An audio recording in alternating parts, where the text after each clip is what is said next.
Hi everyone, my name is Grenilda and this is Jess. For the past year, we've been working on our biggest priority. Substance misuse is a significant issue because young people experiment with legal and illegal substances such as drugs, alcohol and tobacco without knowing the impacts and effects it can have on themselves, others or the environment.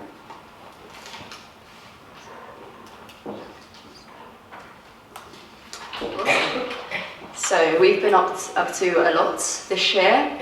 We visited the Hamster Constabulary drug experts, in which we learned a lot about the testing and the trends of substance misuse throughout the county. We also created a PowerPoint for the website for usage for anyone to help the community with this particular priority. We ran a workshop on county lines, which is a massively prevalent problem at the moment, not just in this county, but across counties. And we also, and that workshop was quite dynamic in a way in which we were able to communicate the problems and learn about this situation.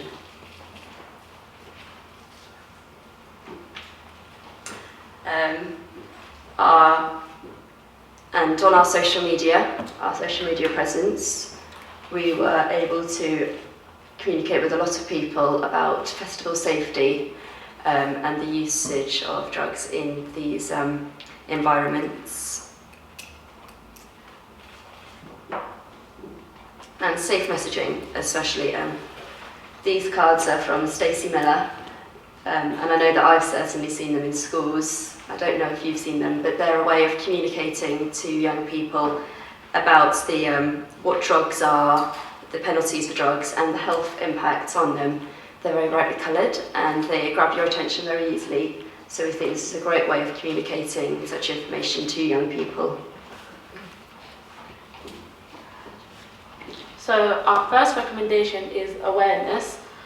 We find that it is vital to spread awareness of how low-level use can lead to dependency. From our big conversation, we found that young people noticed others around them being affected by substance misuse. A young person wrote that their friend's behaviour changes when misusing substances. That is one of many impacts that substance misuse can have. We also found out that young people want us as a community to raise awareness on primary and secondary impacts of substance misuse. This can include emotional, social, occupational, legal, financial, and most importantly, family problems. Although we may be able to intervene and help young people with some of these problems, we are unable to know when it is the right time to do that. Our second recommendation, the impact of substance misuse.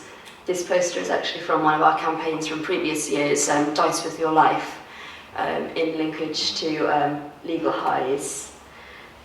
So this is, young people wanted for our campaigns to centre a lot around the awareness of punishments and how the substance misuse affected them personally, not just legally, in addition to that. So that involves how it affects their friendships. Often, I think it finds how it affects your mental health, because if your friendships are breaking down because of the usage of alcohol or drugs, that can have a large impact on how you're feeling personally. And they also said that they liked they weren't afraid of the idea of searches. I'm sure some people might have other ideas, but a lot of the recommendations on our big conversation suggested that they wanted searches in schools and in public areas as well. Our third and last recommendation is the after effects of substance misuse. We found that young people wanted to know what to do in a situation where a person is affected by substance misuse. They specifically wanted to learn how to do the first aid response. Although this may already be taught in some schools in Hampshire and Isle of Wight, we feel that more importance should be put on teaching young people the first aid response. Some may never need to use it, but they could pass this knowledge to others. The more information that is provided on the after effects of substance misuse to young people, the better. We hope that with your help we can achieve this. Lives could be saved by knowing how to help people who have overdosed or are too intoxicated. So our summary of our findings. Young people especially want to understand the short and long-term impacts of drug use. That's been very clear throughout our time researching this priority. They also want to see deterrence, ways in which to discourage them from using these substances, and ways in which to discourage them from becoming not just short-term users, but also the further, more deep-rooted addictions. And they also want to understand how they can help other people. They want to know if they come across someone who has been badly affected by substance misuse, they want to know how to help them then and there. Intoxicated people, people who are overdosing, what they can do before emergency services arrive. So, well, thank you for listening.